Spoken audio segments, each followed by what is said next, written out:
Hello everyone, my name is Sonia Rathi and welcome to my YouTube channel Inspiration Hub by Sonia। तो जैसा कि आपको पता है कि कल मैंने जो है नीट जो आपका एग्जाम हुआ है कल 13 सितंबर को, उसकी आंसर की मैंने रात को डाल दी थी, बट मैंने कहा था कि हम डिटेल में डिस्कशन कल सुबह करेंगे। तो आज हम डिस्कस करने वाले हैं हर एक क्वेश्चन को डिटेल में। मोस्टली क्वेश्चन तो बहुत इजी थे, तो डायरेक्टली आप ऑप्शन देख के आपको समझ आ रहा होगा कि इसका ये आंसर है, बट कुछ न्यूमेरिकल पोर्शन थे और कुछ रीजनिंग टाइप क्वेश्चन थे। तो अब हम स्टार्ट करते हैं कि किस तरह से उनको सॉल्व किया जाएगा या क्या उनकी ट्रिक जो आपको पता होनी चाहिए, ताकि आगे फर्दर फ्यूचर में अगर इस टाइप के क्वेश्चन आते हैं तो आप उनको कैसे सॉल्व करोगे। तो हम डिस्कस करने वाले हैं कोड जीवन, केमिस्ट्री पार्ट हम डिस्कस करेंगे। और जो केमिस्ट्री के जो क्वेश्चन थे वो क्वेश्चन नंबर 136 से क्वेश्चन नंबर 180 तक थे जीवन कोड में। तो हम स्टार्ट करेंगे क्वेश्चन नंबर 136 से। तो क्वेश्चन नंबर 136 है the calculated spin only magnetic moment of Cr2 positive. तो सबसे पहले आपको पता है कि क्रोमियम होता क्या है। क्रोमियम का जो एटॉमिक नंबर है दैट इज 24 और इसकी जो इलेक्ट्रॉनिक कॉन्फ़िगरेशन है वो क्या होती है। आर्गन हम ले लेते हैं क्योंकि वो नोबल गैस कॉन्फ़िगरेशन हम कंसीडर करके चलते हैं, और ये हाफ फील्ड की स्टेबिलिटी की वजह से 3d5 4s1 इसकी कॉन्फ़िगरेशन होती है। ठीक है, अब इन्होंने कहा कि Cr2 पॉजिटिव, Cr2 पॉजिटिव क्या हो जाएगा, इट मींस 2 इलेक्ट्रॉन्स लूज कर दिए हमने, एक यहां से गया और एक इलेक्ट्रॉन यहां से गया। तो इसकी कॉन्फ़िगरेशन क्या हो गई 3d4 4s0। इट मींस अब हमारे पास जो अनपेयर्ड इलेक्ट्रॉन है n हमारे पास क्या है 4, और मैग्नेटिक मोमेंट का फॉर्मूला हमें पता है वो क्या होता है म्यू n n+2 का अंडर रूट। ठीक है, this is the formula of magnetic moment. अब अनपेयर्ड इलेक्ट्रॉन हमारे पास कितने हैं 4, तो 4 की वैल्यू यहां पर पुट करेंगे अंडर रूट 24, और अंडर रूट 24 की वैल्यू जिसको याद है तो वही एग्जैक्ट आंसर हमारा है, that is 4.90 bore magneton. This is the correct answer of this question, means option number 1 is correct. Now coming to the question number 137, match the following and identify the correct option। ये मैं आपको करा चुकी थी। CO plus H2 क्या है, synthesis gas है, या इसका एक और नाम पूछा जा सकता है सिन गैस, या फिर इसको हम बोल देते हैं water gas. Temporary hardness of water कहां से आती है, मैग्नीशियम और कैल्शियम के जो हाइड्रोजन कार्बोनेट के आयंस होते हैं। B2H6 जो है एक इलेक्ट्रॉन डेफिशिएंट मॉलिक्यूल होता है B2H6। ठीक है, B2H6 का स्ट्रक्चर आपने देखा होगा कि जो बनाना बॉन्ड होती है, बनाना बॉन्ड से हम करते हैं। ठीक है, सो देखिए B2H6 में क्या होता है, इस तरह से बनाना बॉन्ड की फॉर्मेशन होती है बीच में।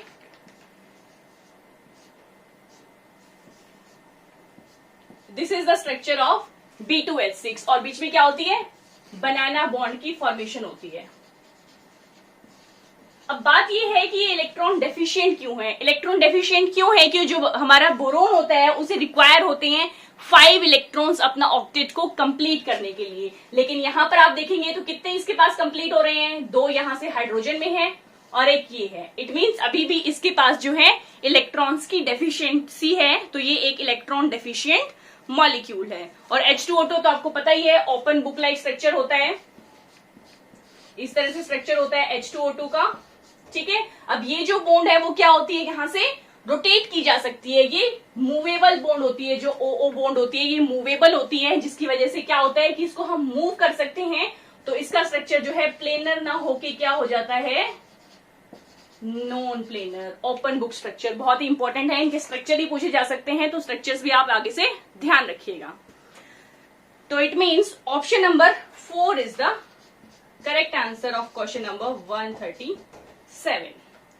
Now coming to the question number 138, the mixture which show positive deviation from Raoult's law. Raoult's law से पॉजिटिव डेविएशन। अब देखिए डेविएशन कौन शो करेगा, जो कि सॉल्यूशन नॉन आइडियल होगा, बिकॉज आइडियल सॉल्यूशन तो डेविएशन शो नहीं करेंगे। ठीक है, तो जो नॉन आइडियल सॉल्यूशन है वो डेविएशन शो करेगा। तो आप आइडियल सॉल्यूशन पहले पता लगा लीजिए कि कौन से हैं, ताकि एटलीस्ट वो तो ऑप्शन में से हट जाएं। तो उसके लिए एक ट्रिक है, आपको ध्यान रखनी है कि जो 2 सॉल्यूशंस आपको दे रखे हैं, अगर उनकी बोलने में राइम सेम है, राइम सेम कह लो या टोन सेम कह लो, तो वो क्या होंगे आपके आइडियल सॉल्यूशन होंगे। क्या होनी चाहिए? सेम टोन या राइम, जैसे पोएम्स होती हैं लास्ट में जो होती है एंडिंग सेम होती है। अब देखिए ऑप्शन देखिए, फर्स्ट है बेंजीन प्लस टोलीन, तो इन इन, इट मीन्स ये क्या है हमारा इन इन, तो क्या हो गया वो हमारा आइडियल सॉल्यूशन हो गया। इट मीन्स ये तो डेविएशन शो नहीं करेगा। नेक्स्ट है एसीटोन प्लस क्लोरोफॉर्म, इसको हम देख लेते हैं। Now chloro ethane plus bromo ethane, ethane ethane ethane ethane, again अगर सेम सेम टोन आ रही है इट मीन्स वो क्या हो गए हमारे आइडियल सॉल्यूशन हो गए। ठीक है, अब आइडियल सॉल्यूशन हो गया। अब बात है कि दो ऑप्शंस हमारे पास बचते हैं, एसीटोन और क्लोरोफॉर्म का और इथेनॉल और एसीटोन का। अब एसीटोन और क्लोरोफॉर्म क्या करते हैं, ये आपस में हाइड्रोजन बॉन्डिंग बना लेते हैं, जिसकी वजह से ये क्या शो करते हैं, नेगेटिव डेविएशन शो करते हैं। लेकिन पूछा क्या है ऑप्शन में, पॉजिटिव डेविएशन। तो पॉजिटिव डेविएशन कौन से मिक्सचर शो करते हैं, इथेनॉल प्लस एसीटोन। तो बेसिकली होता क्या है कि जो इथेनॉल है वो हाइड्रोजन बॉन्डिंग बनाता है, आप सबको पता है, और एसीटोन क्या करता है, उस हाइड्रोजन बॉन्डिंग को जाके डिस्टर्ब कर देता है। अब डिस्टर्ब करने से क्या हो जाता है कि जो फोर्सेज ऑफ अट्रैक्शन है वो रिड्यूस हो जाते हैं। ठीक है, जो फोर्सेज ऑफ अट्रैक्शन अब जो ए बी में बने वो कम थे, फोर्सेज ऑफ अट्रैक्शन ऑफ ए और फोर्सेज ऑफ अट्रैक्शन ऑफ बीबी। ठीक है, अब फोर्सेज ऑफ अट्रैक्शन जब कम हो जाते हैं तो वेपर प्रेशर भी रिड्यूस हो जाएगा, जिसकी वजह से ये पॉजिटिव डेविएशन शो करते हैं। क्लियर है? Now coming to the question number 139। Question number 139 में क्या कह रहे हैं, identify the correct statement from the following. मतलब जो आपको स्टेटमेंट्स दे रखी हैं उसमें से आपको करेक्ट स्टेटमेंट फाइंड आउट करनी है कि करेक्ट स्टेटमेंट कौन सी होगी। क्वेश्चन नंबर 139 फर्स्ट ऑप्शन है, blister copper has blistered appearance due to the evolution of carbon dioxide। तो फर्स्ट ऑप्शन बिल्कुल रॉन्ग है, इसकी जो blistered appearance होती है वो कॉपर की वजह से होती है। नेक्स्ट है सेकंड ऑप्शन दे रखा है, vapour phase refining is carried out for nickel by van Arkel method, no it is carried out by Mond's process. तो ये भी गलत है, मोन्स प्रोसेस से होती है। थर्ड ऑप्शन है, pig iron can be moulded into a variety of shape. बिल्कुल सही बात है कि जो पिग आयरन है बहुत ही अच्छी क्वालिटी का आयरन होता है, प्योर फॉर्म होती है आयरन की, जिसे बहुत सारी शेप्स में मोल्ड किया जा सकता है। नेक्स्ट हम देख लेते हैं फोर्थ ऑप्शन। फोर्थ ऑप्शन भी इनकरेक्ट है, road iron is impure iron with 4% carbon, this is wrong, it contains near about 0.2 to 0.3% carbon. और अगर हम बात करें 4% कार्बन की तो वो तो स्टील में होता है, रॉट आयरन में नहीं होता। I think this is clear now. Now coming to the question number 140. Question number 140 में क्या कह रहे हैं, urea reacts with water to form A which will decompose। यहां पर कर लेते हैं हम, स्पेस थोड़ा ज्यादा चाहिए, कि जो यूरिया है, यूरिया का फॉर्मूला आप सबको पता है क्या होता है, NH2CO NH2। यूरिया वाटर के साथ रिएक्ट करके एक कंपाउंड बनाता है A, ठीक है, which will decompose to form B. ये डिकम्पोज हो जाता है और डिकम्पोज होकर क्या बनाता है, B. B when pass through Cu2 positive, Cu2 positive मतलब कॉपर सल्फेट के सॉल्यूशन से जब इसको पास करते हैं, then deep blue colour solution C is formed. इस टाइप के क्वेश्चंस बहुत इंपॉर्टेंट होते हैं स्टूडेंट्स। तो C बन जाता है। अब पूछा है कि जो C है इसका फॉर्मूला क्या बनेगा। तो सबसे पहले आपको पता होना चाहिए कि जो हमारा यूरिया है ये जब वाटर के साथ रिएक्ट करता है तो हमारा बनाता है ये अमोनियम कार्बोनेट। तो यहां पर फॉर्मेशन होगी NH4 का ट्वाइस CO3 अमोनियम कार्बोनेट, मतलब जो A होगा वो हमारा क्या होगा, अमोनियम कार्बोनेट होगा। This is A। अब बात करते हैं B की। अब उन्होंने कहा कि जब अमोनियम कार्बोनेट को डिकम्पोज किया, तो जब डिकम्पोज करते हैं तो यहां से रिलीज होती है ammonia gas along with carbon dioxide. तो B जो है वो हमारा क्या है, बेसिकली अमोनिया है। अब बात करते हैं C की। अब इन्होंने क्या कहा कि अमोनिया ने कॉपर 2 पॉजिटिव, कॉपर 2 पॉजिटिव का मतलब क्या है, यहां पर कॉपर सल्फेट। तो जब ये कॉपर सल्फेट के साथ रिएक्ट करता है तो यहां से हमें कंपाउंड मिलता है CuNH3 फॉर 2 पॉजिटिव, बहुत ही इंपॉर्टेंट है ये, आपको ध्यान रखनी है रिएक्शन। तो CuNH3 4 2 पॉजिटिव, इट मीन्स हमारा C का फॉर्मूला क्या है, this one. So the correct option is option number 1 is the correct answer. I think it is clear to you. Fine, now coming to the question number 141। 141 में क्या कहा गया है, hydrolysis of sucrose is given by, आपको पता है कि sucrose किसकी हाइड्रोलिसिस, उसको हाइड्रोलाइज करेंगे तो क्या क्या बनेगा, ग्लूकोज और फ्रक्टोज, अल्फा ग्लूकोज होगा और बीटा फ्रक्टोज होगा, ठीक है। तो उसकी हाइड्रोलिसिस की, इसके लिए इक्विलिब्रियम कांस्टेंट गिवन है क्वेश्चन नंबर 141। केसी की वैल्यू हमें दे रखी है, दैट इज 2 × 10⁻13। टेम्परेचर भी गिवन है, दैट इज 300 केल्विन टेम्परेचर है। The value of delta G not की वैल्यू आपसे पूछी है क्या होगी, at the same temperature will be. अब आपको पता है कि डेल्टा जी निकालने का फॉर्मूला क्या होता है, डेल्टा जी होता है -2.303 RT, जो लॉग के साथ जब हम लॉग लेते हैं तो 2.303 लगा देते हैं, ठीक है। अगर इसे ln की टर्म में, क्योंकि ऑप्शंस में आप देख सकते हैं कि हमें किस फॉर्म में दे रखा है, ln की फॉर्म में पूछा गया है, तो अब इसका फॉर्मूला क्या हो जाएगा, यहां से अब 2.303 जो है वो हट जाएगा, means formula will be -RT ln K या KC कह लो, ठीक है। सॉरी, अब R की वैल्यू सबको पता है क्या होती है, -8.314, ध्यान रखनी है आपको, ठीक है। और ये किस में होती है, जूल पर मोल पर केल्विन में। टेम्परेचर गिवन है, कितना गिवन है, 300 केल्विन, ठीक है। और ln KC की वैल्यू आपको गिवन है 2 × 10⁻13। अब ये आपको गिवन है, इसको सॉल्व करके नहीं पूछा गया है, आपसे पूछा गया है कि क्या होगा, मतलब सीधा सीधा फॉर्मूला लगाना है और आपको वैल्यूज पुट करनी है, आपके पास आंसर आ जाएगा। बहुत ही सीधा क्वेश्चन पूछा गया है, कोई कॉम्प्लिकेशन इसमें नहीं है। इट मीन्स आप देख सकते हैं values, option number D, option number 4 is the correct answer. यहीं तक लाके इन्होंने छोड़ दिया है, इसको सॉल्व करने का कोई झंझट नीट में रखा ही नहीं गया है, तो कोई दिक्कत आएगी ही नहीं। This is the correct answer. Now coming to the question number 142। 142 में क्या कह रहे हैं, identify the incorrect match. Directly NCERT में जो टेबल दे रखी है उसका सीधा सीधा क्वेश्चन पूछ लिया गया है। अब देखिए, अनिल अनियम बिल्कुल सही है, ये मेंडेलियम होता है। अनिल ट्रायम मतलब 103 हो गया, इसका एटॉमिक नंबर कितना हो गया, 103। तो 103 जो होता है वो होता है लॉरेंशियम।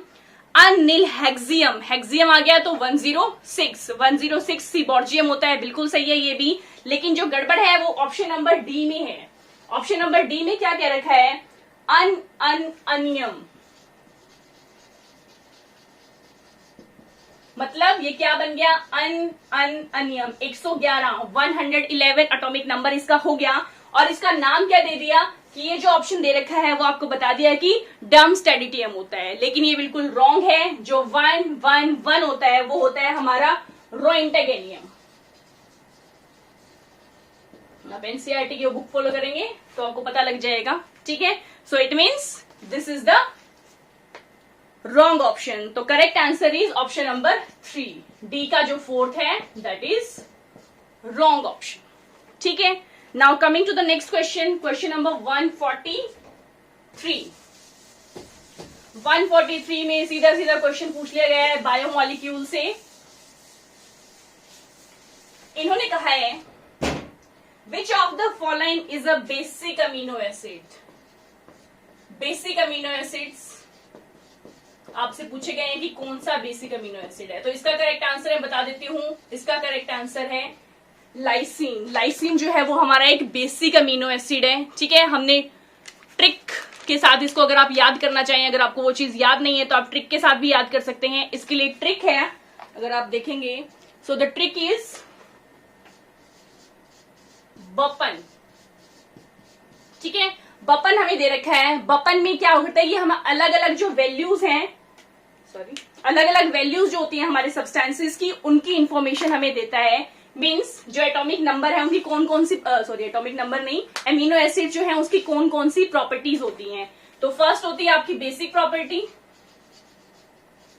सेकंड होती है आपकी एसिडिक प्रॉपर्टी, थर्ड इज आपका जो पोलर नेचर होता है, fourth is aromaticity, and the last one is कि जो न्यूट्रल अमीनो एसिड है। तो ये सब आपसे पूछे जा सकते हैं।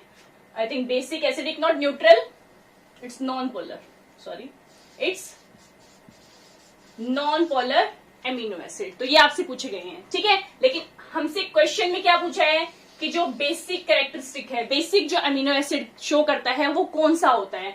तो इसके लिए अब ट्रिक है, जैसे बपन तो हमारा मेन रहेगा, आगे हम जब डिटेल में इस चैप्टर को करेंगे तब मैं आपको बताऊंगी कि पूरी ट्रिक क्या है। तब तक के लिए आप इतना जान लीजिए कि आप बेसिक और एसिडिक को कैसे लर्न रख सकते हैं। तो बपन को आप लर्न करेंगे, Bapan loves his art, Bapan loves his art. अब लव से यहां पर क्या आ गया, कौन सा अमीनो एसिड है, लाइसिन। हिज से क्या है हमारा, हिस्टिडीन, और आर्ट से कौन सा है, आर्जिनिन। तो ये सारे क्या है, हमारे तीनों के तीनों क्या हैं, बेसिक अमीनो एसिड्स हैं। अब इसी में अगर आप एसिड को लर्न करने की ट्रिक देखोगे तो मैं कंप्लीट बता देती हूँ, क्योंकि अदरवाइज बीच में छूट जाएगी, ठीक है।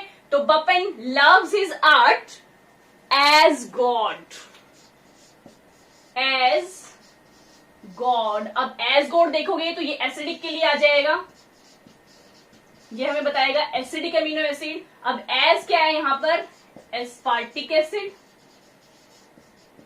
Aspartic acid, and God here is glutamic acid. तो ये बहुत इजी सी ट्रिक है, ठीक है। इससे आप याद कर रख सकते हैं कि हमारे जो एसिड और बेसिक अमीनो एसिड्स हैं उन्हें हम कैसे लर्न कर सकते हैं, ठीक है। तो बपन, ये बहुत सारी और भी प्रॉपर्टीज हैं, polar nature, aromaticity, non polar nature, ये हम डिस्कस करेंगे जब चैप्टर को हम डिटेल में करेंगे। अभी के लिए आप जान लीजिए कि एसिडिक और बेसिक अमीनो एसिड्स को हम कैसे लर्न रखते हैं, ठीक है। तो Bapan loves his art, lysine, histidine, arginine, as god, aspartic acid and glutamic acid. ये हो गए हमारे एसिडिक अमीनो एसिड, ये हमारे हो गए बेसिक अमीनो एसिड्स। तो answer is lysine. Now coming to the question number 144। Question number 144 में अब आपसे क्या पूछा जा रहा है, what is the change in oxidation number of carbon in the following reaction. बहुत ही इंपॉर्टेंट क्वेश्चन है, देखने में लग रहा है कि बिल्कुल सीधा सा है कि हम इसको इजिली बता सकते हैं, बट ये घुमाकर पूछा गया है। एक्चुअली क्वेश्चन बहुत ही इंपॉर्टेंट क्वेश्चन है ये। अब इसमें क्या कहा गया है, दे रखी है आपको statement, CH4 plus Cl2 it gives CCl4 plus HCl। Balancing आप देख लीजिएगा, 4 हो गए तो 2 लग जाएगा यहाँ पर, नहीं उधर भी है, दैट विल बी 4Cl2, ठीक है। अब आपसे पूछा है कि जो ऑक्सीडेशन नंबर है यहां से यहां तक लेके जो इसमें चेंज आ रहा है कि कितने से कितने तक चेंज हो रही है। अब ये देखिए जो मीथेन है, CH4 इज मीथेन। अब आपको ध्यान रखना है कि जो मीथेन है ये कार्बन का हाइड्राइड है, और जब कार्बन के हाइड्राइड्स की हम बात करते हैं तो उस केस में जो कार्बन है वो ज्यादा इलेक्ट्रोनेगेटिव होता है। कार्बन इज मोर इलेक्ट्रोनेगेटिव, ठीक है, कार्बन ज्यादा इलेक्ट्रोनेगेटिव है। इट मींस यहां पर जो इसका ऑक्सीडेशन नंबर होगा वो होगा -4। दिस इज वेरी इंपॉर्टेंट, कि बहुत सारे स्टूडेंट इसको +4 लिखाए होंगे और इसका आंसर करेक्ट कर दिया होगा +4 to +4, क्योंकि इसमें कोई दिक्कत नहीं है, इसमें तो +4 है, इजिली सबको दिख रहा है, ठीक है, क्योंकि यहाँ पर क्लोरीन ज्यादा इलेक्ट्रोनेगेटिव है तो कार्बन की यहाँ पर ऑक्सीडेशन नंबर क्या हो जाएगा, +4। इट मीन चेंज कितने से कितने तक हो रहा है, -4 से लेके +4 तक। It means option number 2, -4 to +4 is the correct answer. Now coming to the question number 145. ये तो बिल्कुल थियोरेटिकल क्वेश्चन है। सुक्रोज की हाइड्रोलिसिस पे क्या मिलता है, अल्फा डी ग्लूकोज और beta D fructose. Means option number 2 is the correct answer. Now coming to the question number 146। ये अच्छा क्वेश्चन दिया है कि कितने फेराडेज रिक्वायर्ड होते हैं। देखिएगा, number of faradays required to produce 20 gram of calcium from molten CaCl2। अब क्या कहा है कि जो CaCl2 से जो है कितने फेराडेज हमें रिक्वायर्ड होते हैं? Question number is 46। Calcium chloride आपको दे दिया, ठीक है। इससे आपको पता है कि कैल्शियम मॉलिक्यूल हमें मिलता है। अब यहां पर जो कार्बन का ऑक्सीडेशन नंबर है वो क्या होता है? +2, ठीक है। मीन्स अब यहां पर +2 है और यहां पर क्या है? 0 है, आपको पता ही है। तो यहां से कितने इलेक्ट्रॉन्स का चेंज हो रहा है? Means here is the change of 2 electron. और अगर 2 इलेक्ट्रॉन का चेंज है, इट मीन्स कितनी इलेक्ट्रिसिटी चाहिए? कितना चाहिए? 2 फेराडेज। मीन्स 2 फेराडेज का आंसर होना चाहिए था। अब आपको पता है कि 2 फेराडेज जो हमें रिक्वायरमेंट है वो कितना कैल्शियम डिपॉजिट कर रहा है? 2 फेराडे जो कैल्शियम डिपॉजिट कर रहा है वो कितना डिपॉजिट कर रहा है? दैट इज 1 मोल। एक ही मोल प्रोड्यूस हो रहा है 2 फेराडे से, ठीक है। अब 1 मोल है। अब जो 1 मोल कैल्शियम होता है उसका वेट कितना होता है? Weight of 1 mole of calcium. हाँ जी, कितना होता है 1 मोल ऑफ कैल्शियम का वेट? आप सबको पता है, दैट इज 40 ग्राम। अब इन्होंने क्वेश्चन में 40 ग्राम ना देके 20 ग्राम पूछा है। अगर बच्चे ने क्वेश्चन ढंग से नहीं पढ़ा है तो इसे इनकरेक्ट भी बहुत सारे जनों ने किया होगा। अब आपको क्या देखना है कि जो 40 ग्राम कैल्शियम को प्रोड्यूस करने के लिए कितने फेराडे रिक्वायर हैं? 2 फेराडे। तो 20 ग्राम के लिए कितने हो जाएंगे? 1 Faraday. This is the correct answer of this question. It means option number 4 is the correct answer. बहुत ध्यान से करने हैं इस टाइप की क्वेश्चन। थोड़ा सा घुमा दिया है, डायरेक्ट ना देने की बजाय आपको ध्यान देना होगा कि कितने ग्राम का पूछा है। तो जल्दबाजी नहीं करनी। आगे जो नीट के एस्पिरेंट 2021-22 जब भी आप देने वाले हैं तो हमेशा क्वेश्चंस को ध्यान से पढ़िएगा। Now coming to the question number 147। Question number 147 में क्या कह रहे हैं? फॉर द रिएक्शन, आपको रिएक्शन दे रखी है 2Cl से क्या बन रहा है हमारा? Cl2 की फॉर्मेशन हो रही है। अब इसे पूछा है कि करेक्ट जो है ऑप्शन क्या होगा। अब आप यहां पर देख सकते हैं एटम्स मिलके क्या बना रहे हैं? मॉलिक्यूल्स बना रहे हैं। इट मीन्स क्या हो रही है? बॉन्ड की फॉर्मेशन हो रही है। और जब भी बॉन्ड की फॉर्मेशन होती है तो डेल्टा H क्या होती है? जो रिएक्शन होती है वो क्या होती है? एक्सोथर्मिक होती है। और एक्सोथर्मिक का मतलब क्या हो गया कि हमारी जो डेल्टा H की वैल्यू है वो क्या होगी? नेगेटिव होगी। अब एटम से मॉलिक्यूल्स बन रहा है तो जो डिग्री है रैंडमनेस की वो क्या हो रही है? वो भी डिक्रीज हो रही है। इट मीन्स जो रैंडमनेस है वो बढ़ रही है और डिग्री ऑफ एंट्रोपी मतलब जो एंट्रोपी चेंज है वो क्या होगा? वो भी नेगेटिव हो जाएगा। इट मीन्स करेक्ट आंसर क्या होगा? Delta H is less than 0 and delta S is also less than 0। So this is the correct answer. It means option number 3 is the correct answer in this question. आप देख सकते हैं code में हो सकता है कि ऑप्शन नंबर भी थोड़ा चेंज कर रखा हो बट ऑप्शन सेम है, ठीक है। तो this is the correct answer. Now coming to the question number 148। बिल्कुल इजी क्वेश्चन है बायो वालों के लिए भी, ठीक है। क्या क्या रखा है? Following metal ion activates many enzymes. मतलब आपसे पूछा है कि जो नर्व सिग्नल्स का जो ट्रांसमिशन है वो कौन करता है? सोडियम के अलावा और कौन पार्टिसिपेट करता है? तो बहुत इजी, आपको पता होगा सभी को कि सोडियम के अलावा और कौन कौन होता है? पोटेशियम, कैल्शियम और मैग्नीशियम, ठीक है।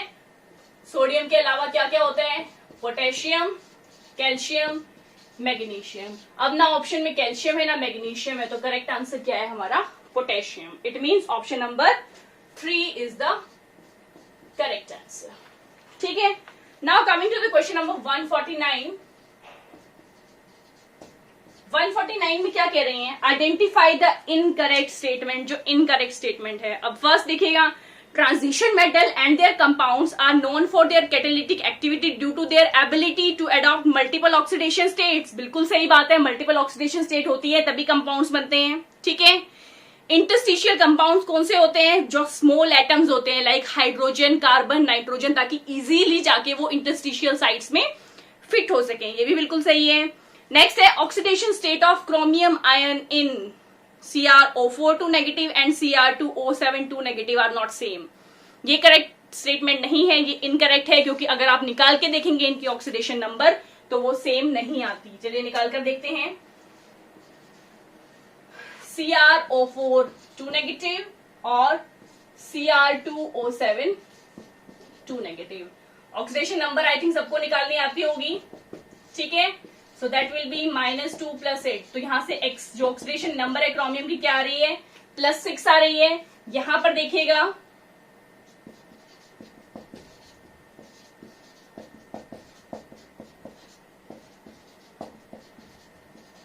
तो यहां से भी ऑक्सीडेशन नंबर क्या आ रही है, +6 आ रही है। और इन्होंने क्या कहा है कि वो सेम नहीं होती, तो ये इनकरेक्ट स्टेटमेंट है क्योंकि ये क्या होती है, सेम होती हैं। तो it means option number 3, the oxidation state of chromium ion are not same, this is the incorrect statement.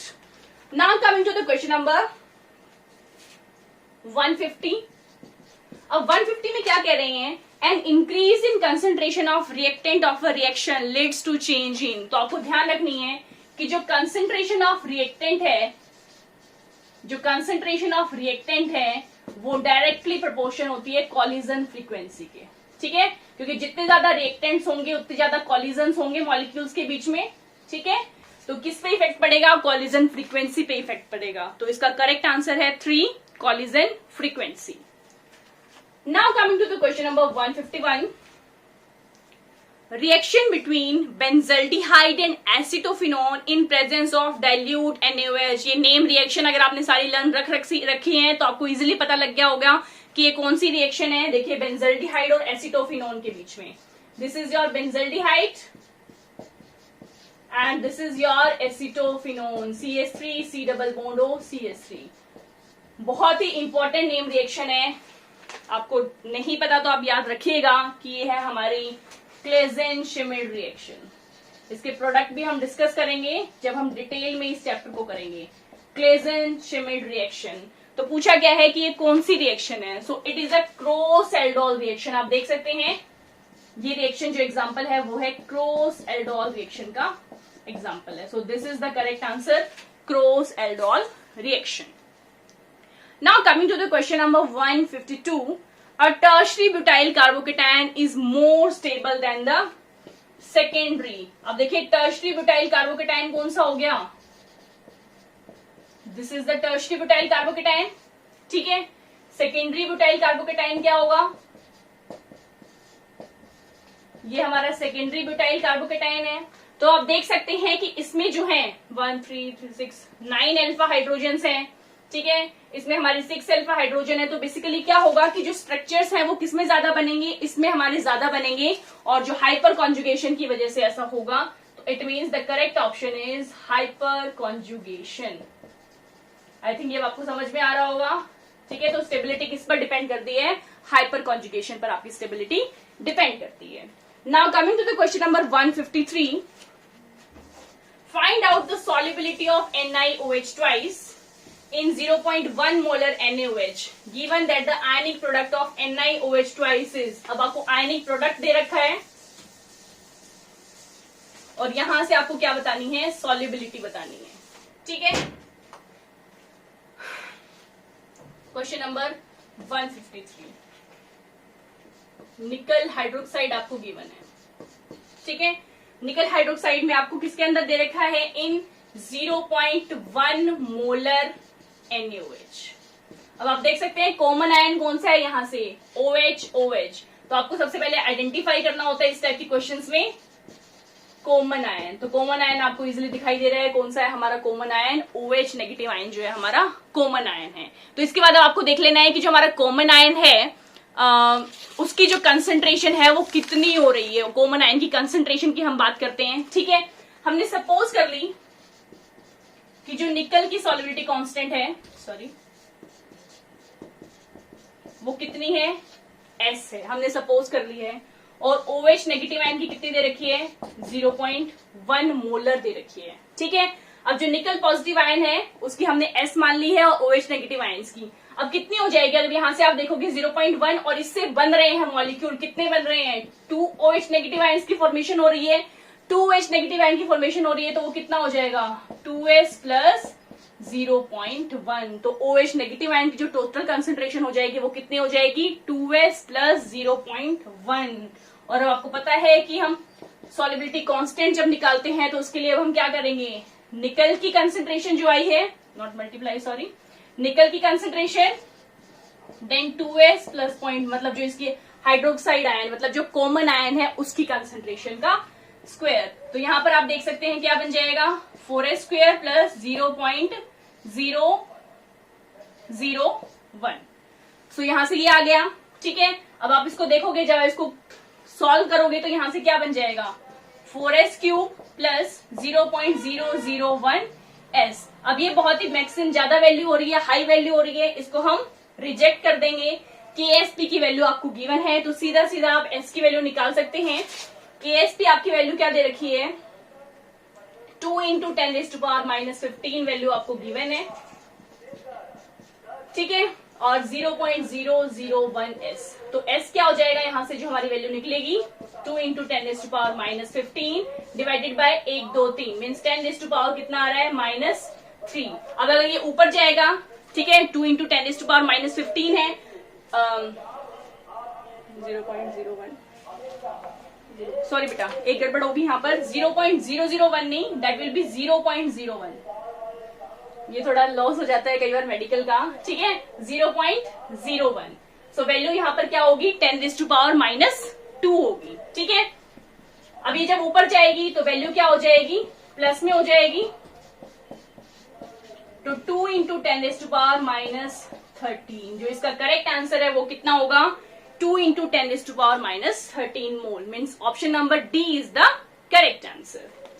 Now coming to the question number 154, identify a molecule which do not exist. ये आपको पता है कि कौन सा molecule exist नहीं करता जिसका बॉन्ड ऑर्डर 0 होता है। तो इसमें तो क्लियरली आपको दिख रहा है, बहुत इंपॉर्टेंट क्वेश्चन भी आप करते आए हो बोर्ड्स में भी, कि जो He2 मॉलिक्यूल है वो एग्जिस्ट नहीं करता। आई डोंट थिंक ये क्वेश्चन किसी का गलत होगा, तो करेक्ट आंसर है He2 एग्जिस्ट नहीं करता।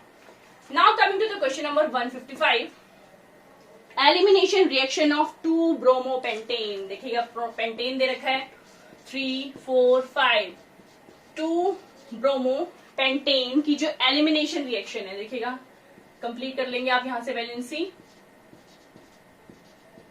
एलिमिनेशन रिएक्शन का मतलब क्या है कि हम एल्कोहलिक केवेज के साथ रिएक्शन करा रहे हैं। अब जब एल्कोहलिक केवेज के साथ इसकी रिएक्शन कराते हैं तो हम कौन सा रूल फॉलो करते हैं सिजेफ रूल। सिजेफ रूल हम फॉलो करते हैं, उसके अकॉर्डिंग कहां से रिमूव होगा जहां पर कि हमारे जो हाइड्रोजन है वो कम होंगे। ठीक है, तो क्या फॉर्मूला हो जाएगा यहां से CH3 CH double bond CH CH2 CH3, ये हमारा बन जाता है। तो ये सेजेफ रूल है, या सेजेफ रूल को ये जेटसेफ रूल भी बोलते हैं। ठीक है, ये हमारी बीटा एलिमिनेशन रिएक्शन भी है। ठीक है, अल्फा बीटा, बीटा कार्बन से रिमूव हो रहा है। ठीक है, और डीहाइड्रोहेलोजिनेशन भी है, यहाँ पर हेलोजन का रिमूव हो रहा है और हाइड्रोजन का रिमूवल हो रहा है। तो डीहाइड्रोहेलोजिनेशन भी है, बट ये डिहाइड्रेशन नहीं है। It means your option number 4 यानी कि ABC, बीटा एलिमिनेशन, जेटसेफ रूल और जो है आपका डिहाइड्रोहेलोजिनेशन, ये करेक्ट आंसर है। डिहाइड्रेशन इसमें नहीं होती। Now coming to the question number 156। 156 में क्या कह रहे हैं मेजरिंग जीटा पोटेंशियल। एनसीईआरटी में सीधा सीधा लाइन दी गई है कि जीटा पोटेंशियल किस लिए यूजफुल होता है to determine the stability of colloidal particles. तो इसका ऑप्शन नंबर 2 जो है 156 का करेक्ट है, stability of colloidal particle. Now 157, question number 157। अब इसके लिए एक ट्रिक होती है जिप। ठीक है, जिप क्या है, Z यहां पर आपका एटॉमिक नंबर है, ये इलेक्ट्रॉन्स है और प्रोटॉन्स हैं, बट ये जो रूल वैलिड है वो सिर्फ न्यूट्रल एटम के लिए वैलिड है। ठीक है, अगर आपका एटम न्यूट्रल है मतलब कोई पॉजिटिव नेगेटिव चार्ज नहीं है, इलेक्ट्रॉन्स का गेन या लॉस नहीं हुआ है, तो जिप इट मीन्स ये सारी चीजें क्या होंगी इक्वल होंगी। और यहाँ पर न्यूट्रल एटम ही दिया गया है, तो इट मीन्स जो टीटीएम यहाँ पर दिया है उसका एटॉमिक नंबर कितना है 71 है। तो एटॉमिक नंबर जब 71 है तो इलेक्ट्रॉन भी 71 होंगे और प्रोटॉन भी 71 होंगे। और न्यूट्रॉन आपको पता ही है कैसे निकालते हैं हम, atomic mass minus atomic number. और एटॉमिक मास जो है ल्यूटिटियम का आपको गिवन है दैट इज 175 माइनस 71, इसे आप माइनस कर लोगे तो जो करेक्ट आंसर आएगा 104 आएगा। ठीक है, it means option number D is the correct answer. Proton 72 है, न्यूट्रॉन 104 है और इलेक्ट्रॉन जो है वो कितने हैं 71 है। ठीक है, ट्रिक के साथ ध्यान रखिएगा। Now coming to the question number 158 correct statement बतानी है। अब जो CO2 है वो रेफ्रिजरेंट की तरह हम यूज नहीं करते हैं, वो हम जो सॉफ्ट बॉटल्स होती हैं, जो सॉफ्ट ड्रिंक्स होती हैं, उनके अंदर तो हम ऐड करते हैं, लेकिन रेफ्रिजरेंट की तरह हम यूज नहीं करते हैं। नेक्स्ट क्वेश्चन है द स्ट्रक्चर मीन्स सेम में ऑप्शन है the structure of C60 contains 12 6 carbon ring and 25 carbon ring. ये अपोजिट दे रखा है। तो बेसिकली क्या होती है आपकी 12 जो होती है पेंटागोनल रिंग्स होती हैं और जो 20 है वो हेक्सागोनल रिंग होती हैं। ठीक है, तो this option is not correct. ZSM5 a type of zeolite is used to convert alcohol into gasoline। ये भी गलत आपकी स्टेटमेंट जो है रॉन्ग स्टेटमेंट है। इट मीन्स ऑप्शन नंबर जो आपके हैं करेक्ट स्टेटमेंट जो आपकी कौन कौन सी हो गई कि ZMS5 यूज होता है और CO is colourless and odourless gas. ठीक है, तो ऑप्शन नंबर C और D जो है वो आपके करेक्ट आंसर है। Now coming to the question number 159, बिल्कुल सीधा सीधा क्वेश्चन दे दिया आपका सॉलिड स्टेट से। क्या कहा गया है 159 क्वेश्चन में? आपको एज लेंथ दे रखी है, BCC स्ट्रक्चर गिवन है, तो आपको फॉर्मूला पता है कि BCC स्ट्रक्चर में क्या होता है, R is equal to √3/4A। ठीक है, अब √3/4 एज इट इज रहेगा। एज लेंथ आपको कितनी गिवन है, इट इज 288 पिकोमीटर, और बस इतनी वैल्यू तक ही आपको ऑप्शन दे दिए गए हैं, तो ये आपका करेक्ट आंसर है। It means option number 4 is the correct answer. Now coming to the question number 160, direct NCERT का पेपर क्रोमेटोग्राफी किस पे बेस्ड होती है? आपने एक्सपेरिमेंट भी किया होगा, किस पर बेस्ड होती है? एड्सॉर्प्शन पर, सरफेस फिनोमेना जो होता है एड्सॉर्प्शन, उसके ऊपर बेस्ड होती है। Now coming to the question number 161, which of the following oxo acid of sulphur has OO linkage? तो आपको ये ध्यान रखना है कि जिसे हम मार्शल एसिड बोलते हैं, मार्शल एसिड, उसके अंदर पेरोक्साइड लिंकेज होती है। It means your option number 2 H2S2O8 यानी कि परऑक्सो डाइसल्फ्यूरिक एसिड। देखो ना, परऑक्सो ही आ गया, ठीक है, ऑप्शन में ही दिख गया परऑक्सो, तो इसके अंदर क्या होगी, पेरोक्साइड लिंकेज प्रेजेंट होगी। पेरोक्साइड लिंकेज आप देख भी सकते हैं कि किस तरह से प्रेजेंट होगी। हमारे जो H2S2O8 मॉलिक्यूल है वो हमारा इस तरह से एग्जिस्ट करता है। यहां पर सल्फर के बीच में पेरोक्साइड लिंकेज होती है।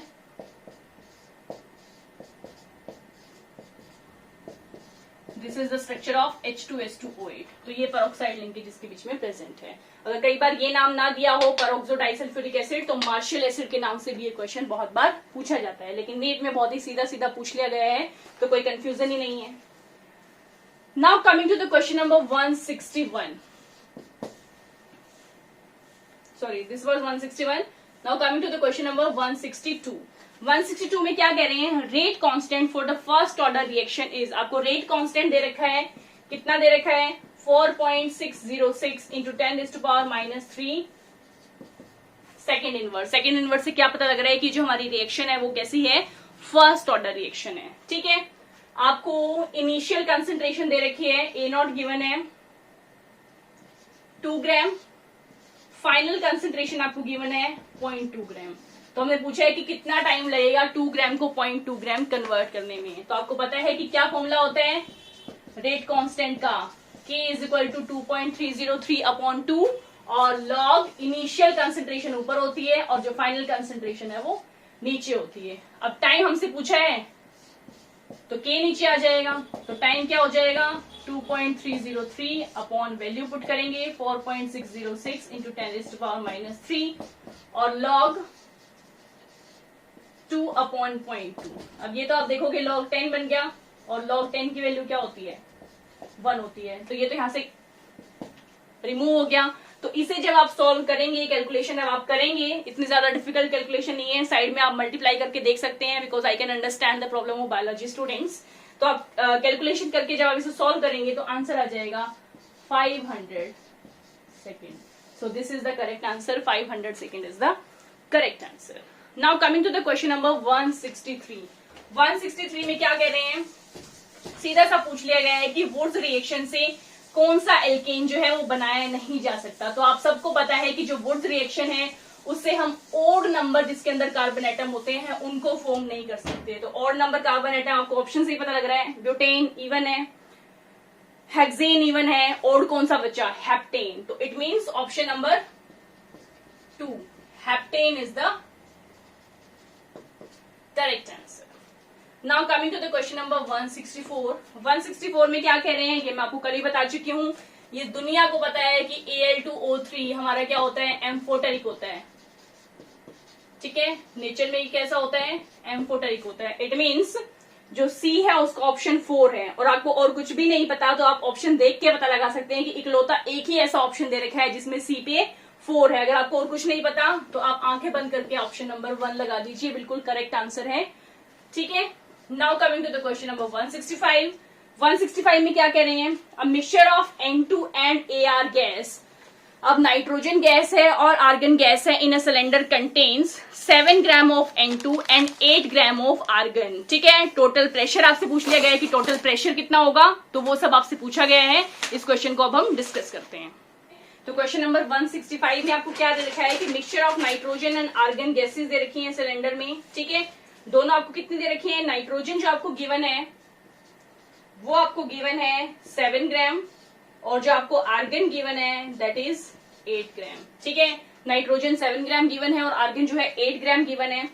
टोटल प्रेशर जो दे रखा है, टोटल प्रेशर आपको गिवन है 27 बार। टोटल प्रेशर आपको गिवन है 27 बार। तो पार्शियल प्रेशर पूछा है कि नाइट्रोजन का जो पार्शियल प्रेशर है वो क्या होगा। तो आपको पता है कि डाल्टन्स लॉ के अकॉर्डिंग, डाल्टन्स लॉ का अगर फॉर्मूला लगाते हैं तो डाल्टन्स लॉ क्या कहती है कि जो हमारा जिसका पार्शियल प्रेशर निकालना है वो किसके इक्वल होगा, total partial pressure multiply by उसका जो हमारा मोल फ्रैक्शन होता है। ठीक है, अब मोल फ्रैक्शन कैसे निकालते हैं, आपको पता है कि मोल फ्रैक्शन का फॉर्मूला क्या होता है कि जिसके हमें नंबर ऑफ मोल्स मतलब जिसका निकालना है उसके ऊपर आएंगे divided by total number of moles. ठीक है, तो total number of moles nitrogen के अलॉन्ग विद आर्गन।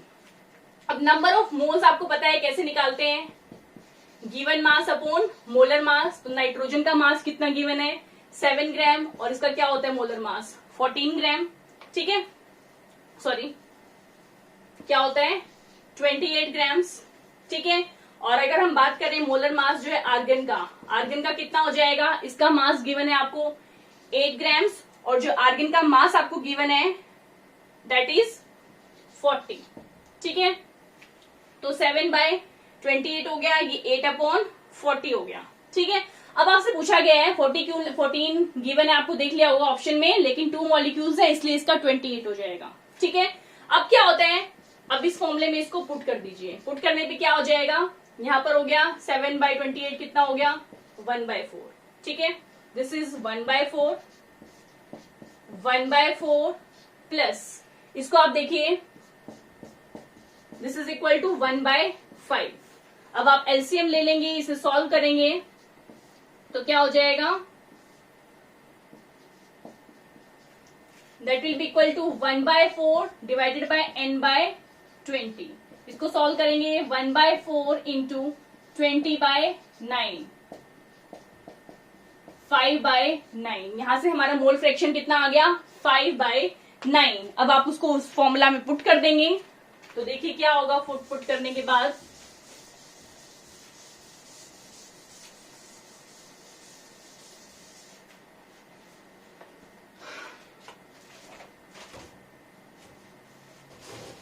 ट्वेंटी 27 से आपको बस सीधा सीधा मल्टीप्लाई कर देना है कि जो पार्शियल प्रेशर नाइट्रोजन का है वो कितना हो जाएगा, टोटल प्रेशर इंटू 5/9। 9 3 27 5 3 तो आंसर क्या हो गया 15 बार। तो 15 बार जो है इसका करेक्ट आंसर है। तो option number 2 is the correct answer. Now coming to the question number 166।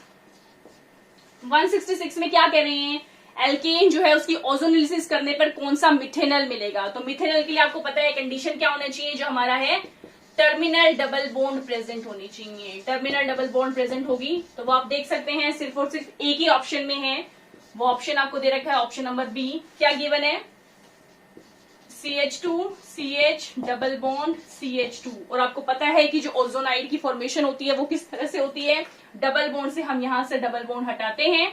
ठीक है, यहां पर ऑक्सीजन, इस तरह से O3 मॉलिक्यूल इसके बीच में ऐड कर देते हैं और ये जो बॉन्ड है यहां से टूट जाती है। ठीक है, तो इट मीन्स आपको दिखता है कि CH3 CHO बन जाएगा और एक क्या बनेगा हमारा HCHO। तो कौन सा मॉलिक्यूल जिससे फॉर्मेल्डिहाइड की फॉर्मेशन होगी? ऑप्शन नंबर 2, बेंजीन के ऊपर जहां पर हमारा टर्मिनल डबल बॉन्ड प्रेजेंट है। Now coming to the question number 167। 167 में क्या दे रखा है? बिल्कुल इजी क्वेश्चन दे रखा है, न्यूमेरिकल है। आपसे पूछा गया है कि फ्रीजिंग पॉइंट डिप्रेशन कांस्टेंट वो कितना होगा?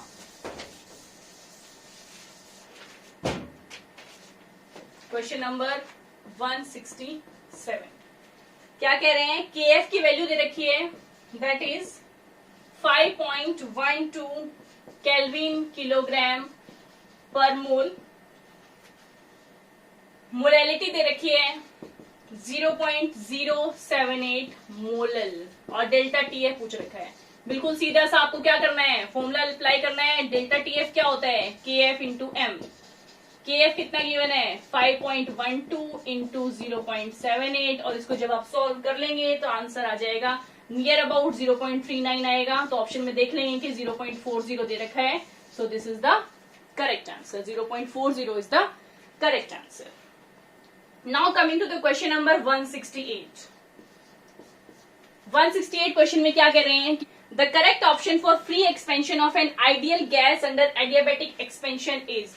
अब देखिए क्या कह दिया गया है कि एडियाबैटिक कंडीशन है, तो एडियाबैटिक कंडीशन के लिए जो Q है वो क्या होता है? 0 होता है। और आपको पता है कि जब फ्री एक्सपेंशन होती है तो फ्री एक्सपेंशन के लिए जो हमारा टोटल प्रेशर होता है सिस्टम का वो क्या होता है? जो एक्सटर्नल प्रेशर होता है वो क्या होता है? वो होता है 0। अब जब एक्सटर्नल प्रेशर जो है 0 है तो वर्क भी क्या हो जाएगा? 0 हो जाएगा। ठीक है। और अब आपको पता है स्टेटमेंट डेल्टा U जो है वो किसके इक्वल होता है? Q प्लस W के। अब ये भी 0, ये भी 0, तो डेल्टा U क्या हो गया? 0 हो गया।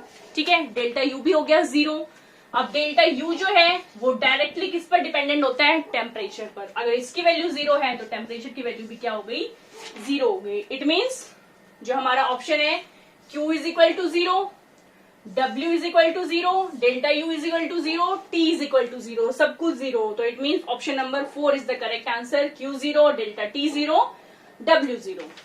Now coming to the question number 169। Which of the following has maximum number of atoms? सीधा सीधा पूछ लिया गया है, एवोगैड्रो नंबर से है, बट आपको पूरा सॉल्व करने की जरूरत नहीं होगी। आप सीधा डिनोमिनेटर देखोगे, जिसमें डिनोमिनेटर की वैल्यू कम है, डिनोमिनेटर की वैल्यू कम होगी तो उसकी वैल्यू क्या होगी? ज्यादा होगी। देखिए question number 169। 1 gram of magnesium. 1 gram of magnesium का मतलब क्या है यहाँ पर? 1 ग्राम ऑफ मैग्नीशियम का मतलब कितना है? Na atoms. ठीक है, Na एटम्स हो गए, मैग्नीशियम का एक ही मॉलिक्यूल गिवन है, तो इसका क्या हो जाएगा? हमारा जो एटम्स है वो कितने हो जाएंगे? मैग्नीशियम का मास कितना होता है? Na/24। ठीक है, Na/24 हो जाएगा। 1 ग्राम ऑफ ऑक्सीजन के लिए क्या हो जाएगा? दैट विल बी 32 ग्राम के लिए क्या होते? 2 Na होते। 1 ग्राम के लिए कितना हो जाएगा? 2 इंटू Na। और ऑक्सीजन का कितना होता है? 32 मीन्स Na अपॉन क्या हो गया? 16। Now 1 gram of lithium. ठीक है, 7 ग्राम के लिए होता है Na, तो 1 ग्राम के लिए कितना हो जाएगा? Na upon 7। नेक्स्ट है 1 ग्राम ऑफ Ag। अब 108 के लिए होता और 1 के लिए कितना हो जाएगा? Na upon 108। तो आप देख सकते हैं कि सबसे कम वैल्यू डिनोमिनेटर में किसकी है? 7 की है। तो सबसे हाईएस्ट नंबर ऑफ एटम किसमें प्रेजेंट होंगे? लिथियम में। So it means option number 3 is the correct answer.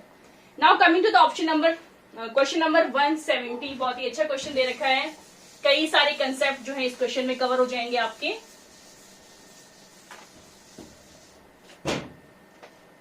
Identify compound X in the following reaction. ठीक है, क्लोरीनेशन कर दी गई है टॉलिन की, Cl2H। अब बात की गई कि X बन जाता है और X की जब हाइड्रोलिसिस करते हैं तो हाइड्रोलिसिस करने पे इन्होंने क्या बना रखा है कि एल्डिहाइड की फॉर्मेशन होती है। ठीक है, आपको पता है कि जब मीथेन की क्लोरिनेशन करते हैं तो वो क्या होती है, मोनोक्लोरिनेशन भी हो सकती है, डाइक्लोरिनेशन भी हो सकती है और ट्राइक्लोरिनेशन भी होती है। तो मोनोक्लोरिनेशन जब करते हैं तो यहाँ पर क्या बनेगा, CH2Cl। डाइक्लोरिनेशन करते हैं तो क्या बनेगा, CHCl2। ट्राइक्लोरिनेशन करते हैं तो क्या बनेगा, CCl3। अब देखिए कि जब इसकी हाइड्रोलिसिस करेंगे तो क्या बन जाएगा, Cl की जगह क्या आएगा, OH। तो यहां से क्या बनेगा हमारा अल्कोहल। ठीक है, जब इसकी हाइड्रोलिसिस करेंगे तो क्या बनेगा, एल्डिहाइड। और हमने ऑप्शन में एल्डिहाइड ही पूछ रखा है, तो यहां से हमें आंसर तो मिल गया। आंसर क्या होगा, ये वाला।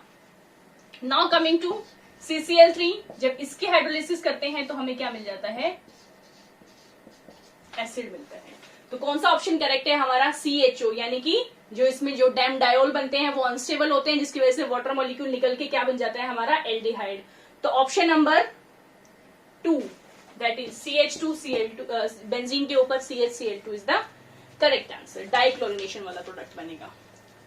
Now coming to the question number 171। 171 में सीधी सी ट्रिक आपको लगानी थी, अगर आपने ट्रिक कर रखी है, ट्रिक की हेल्प से लर्न कर रखा है, क्योंकि इसमें हम बहुत सारे स्टूडेंट जो है भूल जाते हैं, अगर ट्रिक नहीं होगी तो हमें वो चीजें याद नहीं रहती। तो इसको मैं ट्रिक के साथ आपको बताती हूँ। 171 में पूछ रखा है आपको जो है लिगेंड्स दे रखे हैं, थायोसाइनाइड दे रखा है, फ्लोरीन दे रखा है, साइनाइड दे रखा है और दे रखा है ऑक्सिलेट आयन, सॉरी C2O4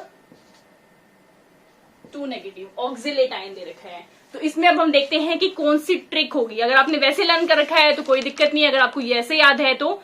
अगर अदरवाइज इसके लिए ट्रिक होती है होंक। ठीक है, ऑर्डर होता है ये लीजेंडफील्ड स्ट्रेंथ का, कि ये कार्बन डोनर है, ये नाइट्रोजन डोनर है, ये ऑक्सीजन डोनर है और ये हैलाइड डोनर है। ठीक है, तो ये सीक्वेंस होगी। अब आप देख सकते हैं यहाँ पे कार्बन डोनर हमारा कौन सा है, कार्बन डोनेटिंग जो कंपाउंड है वो कौन सा है, साइनाइड है। नाइट्रोजन डोनेटिंग कोई कंपाउंड है ही नहीं, तो छोड़ दीजिए अभी इसको। ठीक है, ऑक्सीजन डोनेटिंग कौन सा है, ऑक्सिलेट है। तो इस ट्रिक से ये दो हमें पता लग गए कि साइनाइड की ज्यादा होगी, उसके बाद किसकी होगी, ऑक्सिलेट की ज्यादा होगी। अब कंफ्यूजन है कि F नेगेटिव की ज्यादा होगी या SCN नेगेटिव की ज्यादा होगी। ठीक है, तो इसके लिए भी एक ट्रिक है जो हम फॉलो करते हैं, वो है आई बहार सनम कल से फिर। ठीक है, तो ट्रिक याद रखिएगा, आई बहार सनम कल से फिर, आई बहार सनम कल से फिर। तो यहां पर आई क्या है, आयोडीन, ये क्या है, ब्रोमीन, सनम क्या है, थायोसाइनेट, कल क्या है, कैल्शियम, से फिर यहां पर क्या आ गया, फ्लोराइड आयन। तो आप यहां पर देख सकते हैं कि जो फ्लोराइड आयन है वो क्या होगा, उसकी अमाउंट ज्यादा होगी, स्ट्रेंथ ज्यादा होगी एज कंपेयर टू थायोसाइनेट। तो ट्रिक अगर आपने याद रख रखी है तो आप इजीली बता सकते हैं कि इसका आंसर क्या होगा, F negative then SCN negative. This is the correct sequence. It means option number 4 is the correct answer. Now coming to the question number 172। सीधा सीधा दिख रहा है कि नेचुरल पॉलीमर कौन सा होता है, आइसोप्रीन जिसमें होता है वो हमारा नेचुरल पॉलीमर होता है। तो option number 4 cis-1,4 poly isoprene correct answer है। Now coming to the question number 173। 173 में आपको स्ट्रक्चर पता होंगे तो आप बता सकते हैं कि कौन सा जो है जीरो डाइपोल मोमेंट होगा। देखिएगा बोरोन ट्राइफ्लोराइड दे रखा है और मैंने बता रखा है कि जहां पर भी रेगुलर ज्योमेट्री होती है वो क्या होते हैं, जीरो डाइपोल मोमेंट शो करते हैं। बेरिलियम डाइफ्लोराइड, ये तो है ही linear structure, zero dipole moment होगा। कार्बन डाइऑक्साइड में भी क्या होगा, जीरो डाइपोल मोमेंट होगा।